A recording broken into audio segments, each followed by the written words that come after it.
Before we dive into Hyrule, a quick note about spoilers. This review won't spoil the story of Tears of the Kingdom, but just like Breath of the Wild before it, there's a real magic in discovering its many gameplay surprises for yourself. I'm going to preserve that magic as much as possible, but there are some huge new parts of Tears that are introduced early on that I will be talking about because of how fundamental they are to what makes it so impressive. You've been warned in case you want to go in totally fresh. Now, on with the review. What do you want from a sequel to The Legend of Zelda Breath of the Wild? More enemy variety? Better dungeons? Totally unexpected new ideas? Or is simply more Hyrule to explore enough? Thankfully, you don't have to pick just one, because Nintendo's response to all of those answers is a casual but confident, sure thing. The Legend of Zelda Tears of the Kingdom doesn't necessarily revolutionize what already made Breath of the Wild one of the greatest games of all time, but it's not a sequel that's simply more of the same either. This sandbox is bigger, richer, and somehow even more ambitious, with creative new systems like vehicle building, ridiculous weapon crafting, and a revamped map with a dizzying amount of depth, further fleshing out the intoxicating exploration that made the original so captivating.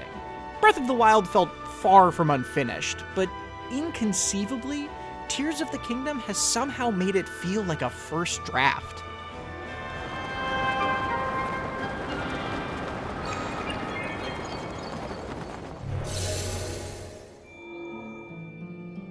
The initial structure of Tears is a very familiar one. You start in a masterfully crafted introductory area where you learn the ropes and get a set of powerful new abilities, then dive into the open world with a main quest marker that quickly splits into 4, and from there you're free to do whatever the heck you want. Cutscenes and big story moments are once again collected at specific spots around the map, shedding light on the history of Hyrule and the source of the upheaval, a bombastic event at the start of Tears that opens up menacing chasms, causes ruins to appear floating in the sky, and peppers the surface with new structures and strange anomalies. Rise, rise, my servants. This still isn't necessarily the best storytelling format, as it leaves you without much direct interaction with its central characters for most of your time playing, but that's very easy to forgive when the story of Tears is so dang cool. Sure, it's about stopping another evil jerk and saving Princess Zelda again. Link! You must find me! But the places that familiar Shell goes are buck wild in the best possible way. It's not God of War or anything, but its story can be a legitimate high point instead of simply entertaining background flavor. Our last line of defense will be Link. But exploring was the lifeblood of Breath of the Wild, and it's still an absolute delight in Tears. Especially when the impressive new building system lets you do so in more imaginative ways. Even ignoring that for a moment though, one of the most important lessons that very few of the games inspired by Zelda since 2017 seem to learn is that a blank map is more powerful than a full one.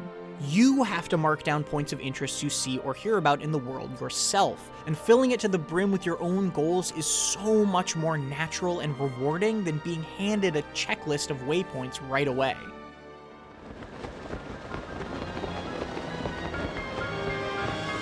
While this is the same fundamental map of Hyrule, it in no way feels repetitive to explore. It's a ton of fun to recognize characters or locations and see how they've grown and changed in the years since the defeat of Calamity Ganon. But Tears also sends you along unexpected paths or to less familiar locations, breathing plenty of life into a map that clearly still had more than enough to give. And if that's not enough for you, whole areas have been significantly altered by the upheaval. What were once pools of lava might now be large open spaces. Meanwhile, the beach town of Lurelin has been attacked by pirates, putting both its rescue and its rebuilding in your hands. There are tons of things like this along the main questline and off the beaten path alike.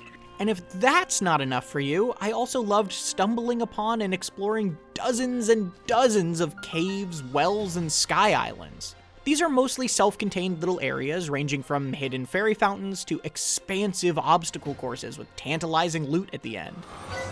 Using one of the new Skyview towers to launch yourself into the air lets you easily mark shrines on the ground before gliding to a nearby floating archipelago filled with its own challenges to take on. And if that's still not enough for you, then boy oh boy did I save the biggest for last. Maybe you still think Nintendo played it safe by reusing the same map. But diving down a chasm and into the depths below will melt any doubts into pure, joyous amazement.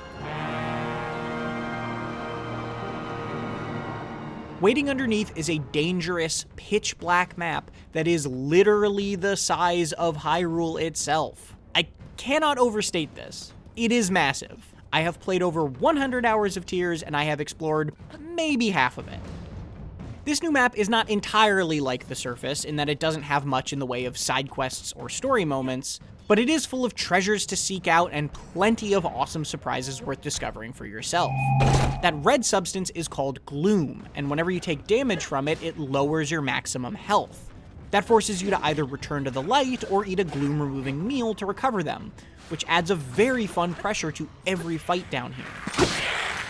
You also have to throw out bright bloom seeds to see where you're going,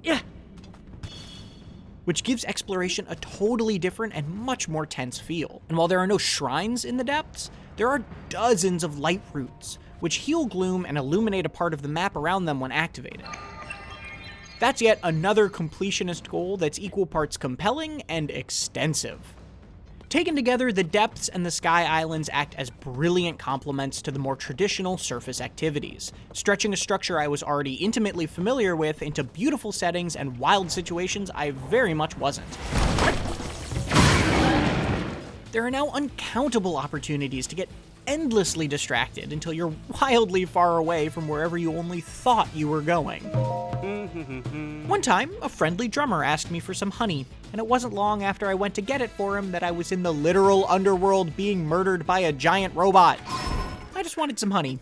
Nintendo had different plans for me. I beat Tears of the Kingdom's main quest around the 82-hour mark. You could certainly do it faster, but even with more than 20 after that, I still have dozens of light routes to find, plenty of shrines left to complete, a huge list of side quests, and so much more. It's hard to overstate how big this game feels, even in the context of a predecessor that made me say the exact same thing. So much of Tears feels like a response to the handful of complaints people had with Breath of the Wild. For example, the Divine Beasts got a lot of flack for bucking usual Zelda dungeon trends. What's replaced them doesn't scratch the itch of collecting a compass, map, and key item like in older Zelda games, but they are at least a lot more thematically interesting and varied. The more unique and often super entertaining boss fights, both in and out of them, can occasionally stand with the greats of the series, too. I don't want to show too much, but a standout for me was a gooped up monster that felt like a Splatoon villain had somehow infiltrated Hyrule. Enemy variety as a whole has been vastly improved, and it's elevated the still rather straightforward but extremely satisfying combat as a result. Armored enemies can force you to use a blunt weapon. Horriblins menacingly crawl along cave ceilings. Likes will try to devour you. And little frogs will scurry out to eat your bright blooms. It's a much wider menagerie. There's also the absolutely absurd new weapon fusion system, which lets you attach any item or object onto any other weapon, shield, and often even arrowhead. Monster horns now act as powerful blades or bludgeons to buff your base weapons, but you can also do extremely dumb stuff, like put a flamethrower on a boomerang, or a minecart on a stick. Because, I don't know, why not? It's a system that just says yes to whatever you throw at it, and then trusts you to figure out what's good, bad, or incredibly funny. And because of this, the weapon durability system feels totally different. Suddenly having a bag full of monster parts is the equivalent of having dozens of backup weapons just waiting for a handle to be attached to. Any weapon can be a fire sword if you've got the horn of a fire dragon to slap onto it. Tears brings additional nuance to combat with throwing items, letting you quickly toss out things like the excellent new Muddle Bud, which makes enemies attack each other. There are also bomb flowers you have to collect, making them both more valuable and powerful now that they aren't infinite. These items can be attached to arrows too, and shields can even become a sort of offhand weapon with fusion. It's a super intuitive system once you get the hang of it. letting you try out cool strategies that just weren't possible in Breath of the Wild.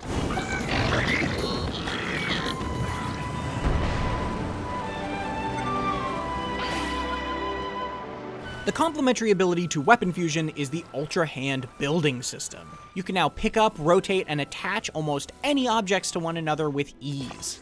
This is supported by special devices like gliders and fans you can pull out of your inventory at any time, giving you an immense amount of freedom during exploration. The building tools are fairly snappy and easy to use, while allowing for a level of customization it's hard to find the limit of. One time, I was driving a car I'd made, only to reach a dead end. But instead of abandoning my creation, I channeled my inner Doc Brown and turned it into a flying car so I could drive right over a canyon. This might sound silly, but that simple act was honestly one of the most rewarding gaming moments I've had in a long time. I'm not sure I was supposed to do that, but it worked. Sort of felt like the unofficial tagline of Breath of the Wild, and Tears leans even harder into that creativity. Most shrines use building in neat ways too, but this system doesn't warp Tears into something unrecognizably about building either. Shortcuts are provided for people who aren't as interested in this side of things, while simultaneously empowering those of us who are to pretend this is Kerbal Space Program.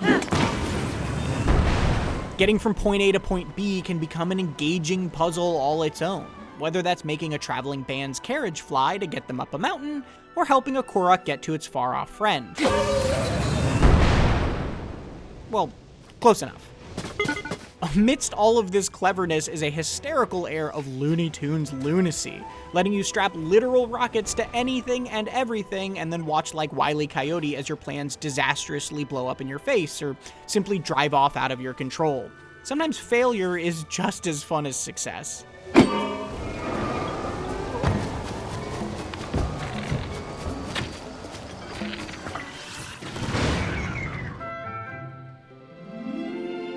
I could be here all day praising 1.5 million other little quality of life improvements, like the brand new recipe system.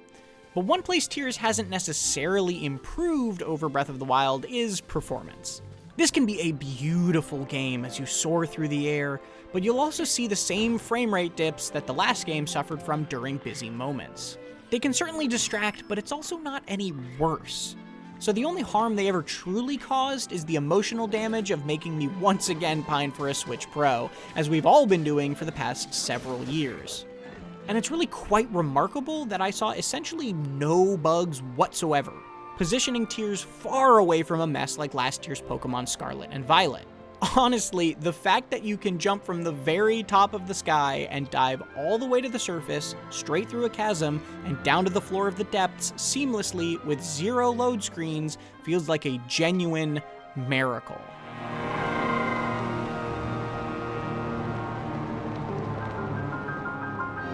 The Legend of Zelda Tears of the Kingdom is an unfathomable follow-up to one of the greatest games ever, somehow improving upon it in nearly every way. Be that with simple quality of life improvements, a genuinely exciting story, or wildly creative new building mechanics that make you rethink what's possible. It both revamps old ground and introduces vast new areas so immense it somehow made me wonder if Breath of the Wild was actually all that big. It's loaded with an almost alarming number of tasks to complete, mysteries to discover, and delightful distractions to keep you from ever reaching that place you naively thought you were headed. Nintendo has followed up a triumph with a triumph, expanding and evolving a world that already felt full beyond expectation, and raising the bar even higher into the clouds. You can read my full written review on IGN.com for even more about what makes this game so stunning.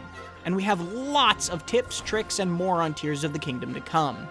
Until then, for everything else, keep it right here on IGN.